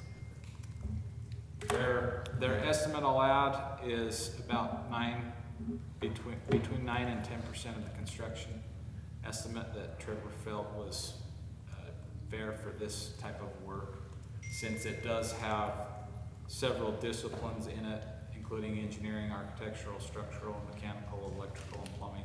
Okay. Did we settle in on A, B, or C, or 1, 2, or 3? We did, Yeah. we selected C, Yeah, that's which the was slab on grade, so no 2 stories, no elevator to deal with. And that also gave us room for expansion. Okay. And that was located, remind them where that one would be. So located. if you're looking at the admin building and then the old operator's office, it's in that grassy area just south of the aeration basins. Can you picture it? Yeah, Okay. but, so, is that the one that we decided on? Yes. We did? Yeah, that's the one that we decided on. Okay. It was the cleanest Yeah, it was the cleanest and, for utilities. but is it going, I mean, how long, I mean, like you said, you could expand onto it, but I mean, this. Oh, I don't know. When I mean we've got room for expansion, I mean that there'll be space in the facility for additional operators. Okay, awesome, But okay. it that- won't okay, be- I'm okay with that, because Okay. I got confused there, okay. That's my mistake. I Okay, no, misspoke. you're fine. So it's big enough to accommodate future. Correct. Okay. Okay. So, Mr. Chairman, I'd like to make a motion to approve the Bowen and Collins and Associates task order for design and bidding services of the WRF operation building in the amount of $157,593. I'll second that. In motion, second, all in favor? Aye.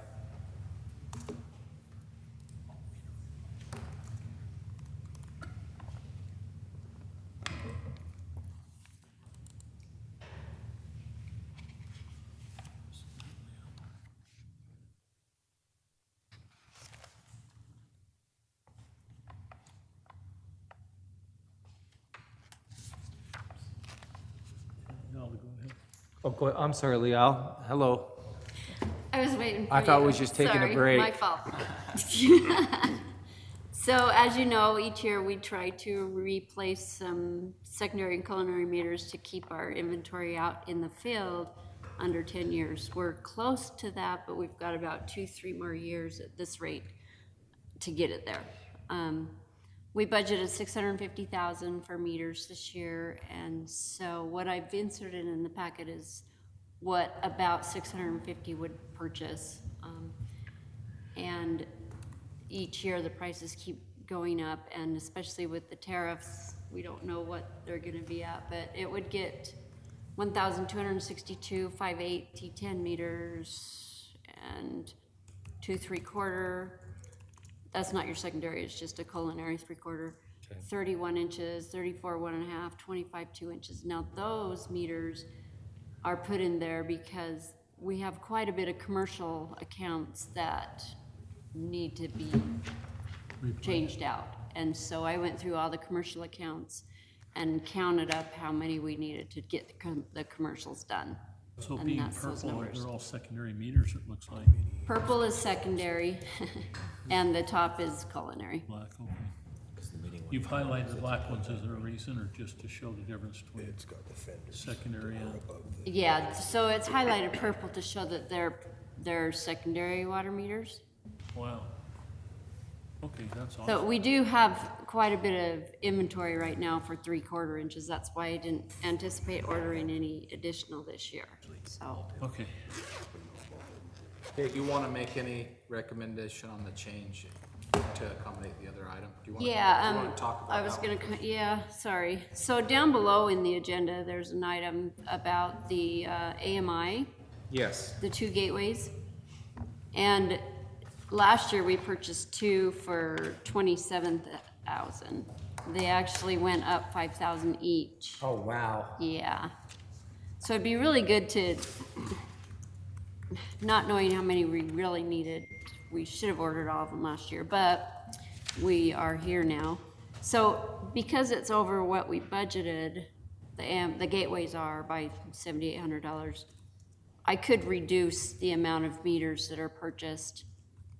But then, the For the thing is, you year. could reduce, but the bad thing about it, you don't know that cost is gonna come back, the cost is gonna, I'd recommend, I don't know how you guys feel, I just recommend leaving it alone. I wouldn't cut it back, you've got a pretty good handle on what Yeah, you're using. I wouldn't cut it back. One Okay. option we could do is hold off on the secondaries, because they're still, I know they're over the 10 years now.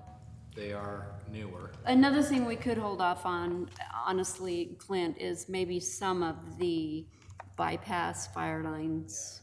But the question I have there is, what is, when you go back to buy them, you know what I'm saying, to go back to purchase them, what's the cost gonna be? Yeah. That- More than today. It will, you're right. So sometimes when you look at this stuff and you think, yeah, maybe we can cut back, but then you think, if I do, in the long run, it's gonna cost you more, right? I mean, how do you guys feel about that? Leo, how have they jumped up? Because you talked the last time when we made meter purchase, was it last year? I will, I Or will was it in the say, spring? The last time around, last year when we ordered for the inventory was about the same time, July. So I think the price increase was 5%. Sorry, I don't have that number, but And they honored the discount because how many we bought and everything, right? yeah, they don't do that. one thing that we can look at is this operating expenses. I Yeah, think there's we are room there. down. If we were pushing up closer, we might, but I think there is room. Yeah, and also, I mean, it's $7,800. I mean, if it was a big amount, I'd be very concerned. I but- agree if it's a big. Yeah. So But if we did only 7,800 on everything, then we might be in trouble. Right, But a lot of things we do get under budget, so. right. Like Steve's trailer, I can have $2,000, I can have 2,000 there. all yours. I was taking that for the, Oh, it's already the spoken shoring. for.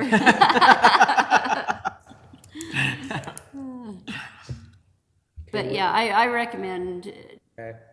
we do the 650 for the meters and see if we can get the 7,800 from somewhere else.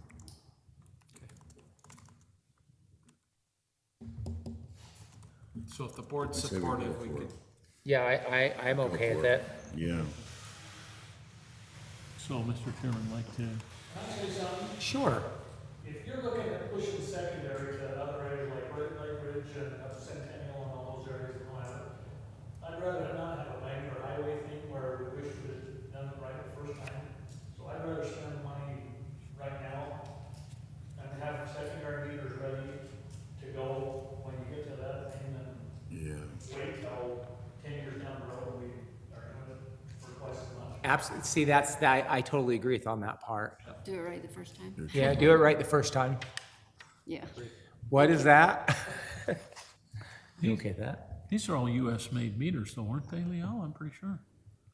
The tariff shouldn't be affecting this. Maybe that's what we need to check. Something, The components. the components, Yeah. that's it. There's very few things that are 100%, that, they may be assembled in the US, but the materials or some of the components are usually compiled from somewhere Yeah, else. they were telling me, I think they're tariffs can be the manufactured. excuse too. Yeah, that's Yeah, what I'm yeah. finding. Kind of like that's COVID. true. That's what I'm finding. I think they're where is Meterworks, Alabama? It seems like it is out. Meterworks is in the US, but Yeah, Is the technology gonna change in the next 10 years to make meters run different? No. Probably not. not for. no, they're compound. they're at the top of their game right now. I don't know much more they could do. I don't know, we thought that 10 years ago too. I know. So, When we could touch the pad and read it, we thought that was Yeah. great. Okay, so, Mr. Chairman, I'd like to make a motion to approve the annual purchase of meters for meter replacement program for the amount not to exceed $650,000. I'll second that. Been motion second, all in favor? Aye. Aye. Okay. Thank you. Okay, Leal, your next one. How about Steve? I mean, Steve, sorry, okay, sorry, Steve. This is on your trailer. I thought we already proved it. No, just kidding.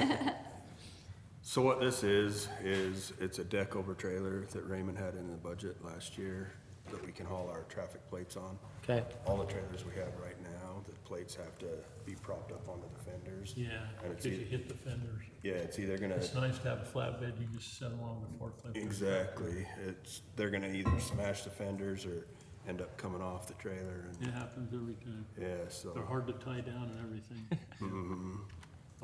You already know, right? I know about it. Okay. I've been doing it for too long. That's good, it makes my job easier then. Okay. You want to, Mr. Chairman, I'd like to make a motion to approve the purchase of over-axle trailer from Trailer Source Springville in the amount of $14,590. I'll second that. been motion second, all in favor? Aye. There we go. We got $1,500 extra dollars. Yep. And just, I don't, just for Steve's benefit, the board has expressed in the past, they just want consideration of any equipment. Right. This type of stuff, I know it's below the amount, but you've expressed. Well, wanting to- you're right. I agree, but I think it's very important the board knows. Right, and so that's why we're bringing this one. Okay, I appreciate that. Okay, now Leal. this is our gateways for our AMI meter reading system that we've been talking about. Okay. Where we get all the data. So we really think with 2 more, we would probably get everything that we need. Probably 97% You'll maybe. guarantee it'll last us for more than 5 years? I can't guarantee I it. know that. Okay, Mr. Chairman, I'd like to make the motion to approve the purchase of 2 gateways for AMI meter reading from the Meter Works in the amount of $37,800. I'll second that. It's been motion second, all in favor? Aye. Aye. Okay, Clint. Okay, this is the geotechnical work for that change house. Okay.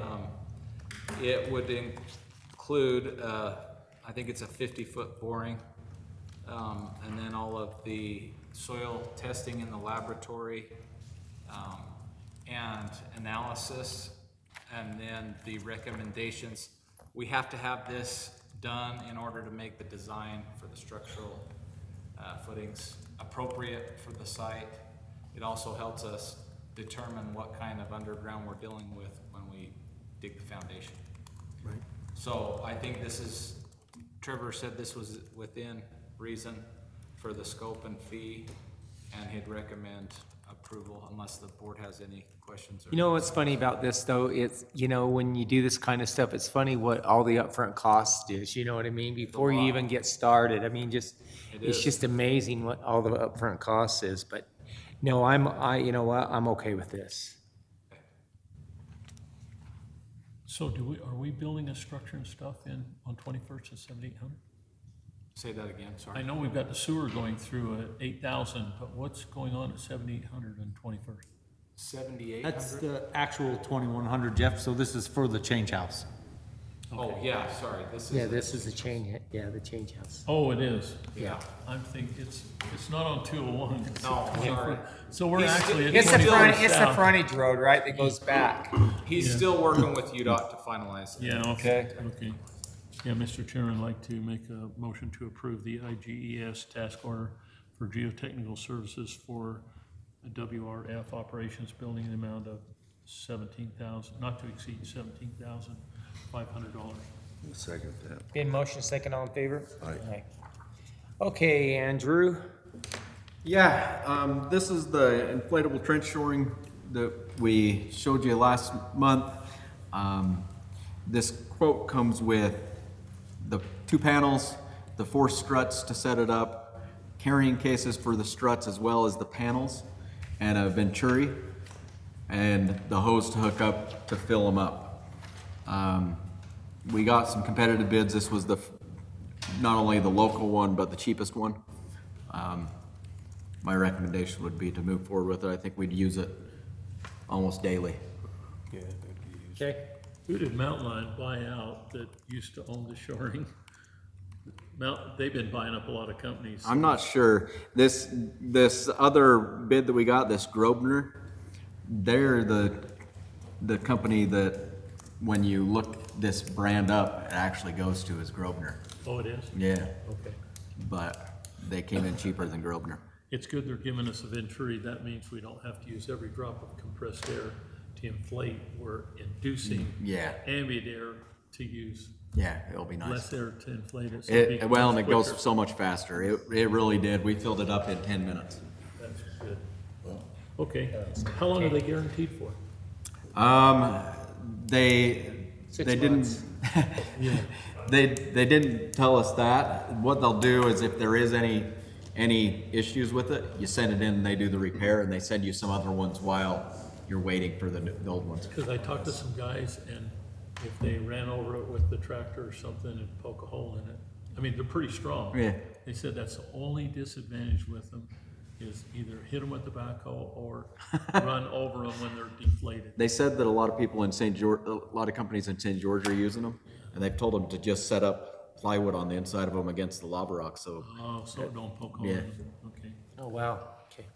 Okay, Mr. Chairman, I'd like to make the motion to approve the purchase of inflatable trench shoring from Mountain Land Supply in the amount of $88,245. I'll second that. Been motion second, all in favor? Aye. Okay, item 12. I'll take this for Leah. Our Okay. phone system's down. She had to go reset it. So, next month's board meeting is September 11th, 2025 at 10 a.m. Want to make sure that's on the calendar. Unless the board has any conflict with that date. Nope. That's the noticed date.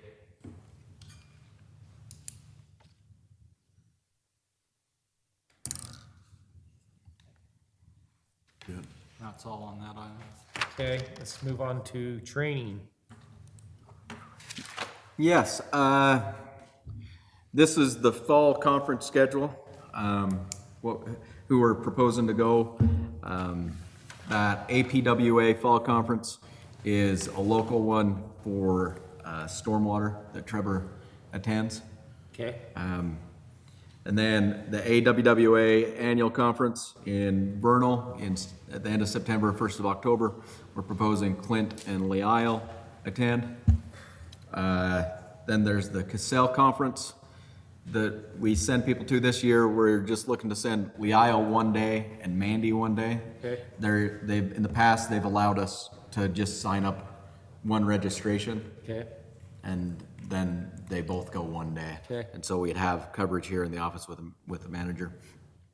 And then October 16th, cross-connection backflow training that's required by the state for Steve and Matt Skogerbo to continue to carry that certification. We dug into it. The only one that they've got going is in Canaryville. It's just south of Cedar City. And so they'd go down, stay in Cedar City the night before, go to the training, then come home after the training. So the next one is the UASD, which is the one that you guys would be concerned with. That's the 5th through the 7th.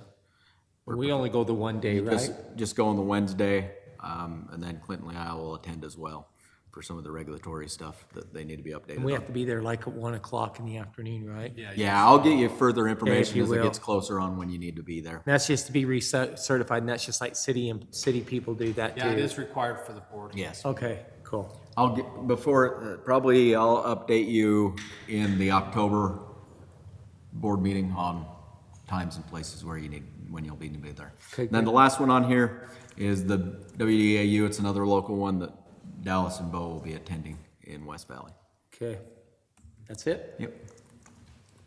We don't have to motion on any of this, right, Nathan? Well, I don't think it hurts. I Oh, think yeah, that's probably why Andrew's bringing it to you to make sure you're comfortable with them going and Okay. expending the money and the fees and the travel. So I think it would be appropriate for you to Okay, approve it. okay. So, Mr. Chairman, I'd like to make a motion to approve the conferences that were listed and discussed, and who's attending. I'll second that. Been motion second, all in favor? Aye. Aye. Before you move on, I just do want to point out that the operations managers have done such a good job at making sure that their guys are getting their CEUs that this fall, when we don't have to send any operators to make sure that they stay certified, because we're looking good on our CEUs. Oh, that is awesome. They've done a great job. What does CEU Pretty, stand im- Continuing education units. Oh, pretty gosh. impressive how everybody's been getting their certifications and wow, it's pretty. Okay, we're needing a closed door meeting. So if someone would like to make a Mr. motion, Chairman, I'd like to make a motion to take a brief recess and immediately following a meeting, closed meeting to discuss character, professional competence, or physical or mental health of an individual, the purchase, exchange, or lease of real property, including pursuant to Utah Code, Annual 52-4-204 through 205. I'll second that. it's been motion second, all in favor? Aye. At Oh, 11:50. Okay. Jeff, do you want to make a motion to, or Danny, or? Yeah. it's 12:37. I'd like to make a motion to close and go into open meeting. Second that. Been motion and second, all in favor? Aye. It is 12:40, 12:37. 12:37. Okay, do we have any other business to come Yeah, before we've got this? the one MOU. Oh, the one MOU, you're right, sorry. I can talk about it before, if you want, Mr. Chair. Okay, go ahead. We're proposing that we move forward with a memo of understanding with the union, Teamsters 222. This memo of understanding deals with reclassification of some of the job titles. It will be removing the office clerical, the accounts payable clerk, the accountant from the clerical lead, team lead, and the staff engineer classifications from the union contract. And it will be replacing those with the cash receiving clerk, accounts receivable clerk, and customer service coordinator / accounts payable. This will be amended with the union. Work for the summary? Yeah, and so what you would do, the motion would be to approve the reclassifications of the jobs as described by Andrew and as set forth in the MOU. Okay, anybody want to second that one? Second it? No, so moved. Okay. I'll second it. Been motion second, all in favor? Aye. Aye. Right on, that's a done deal. Okay, anything else before this body? Does someone want to make a motion to adjourn at 12:40? I'll make a motion to adjourn. I'll second it. The motion second? Aye. Aye.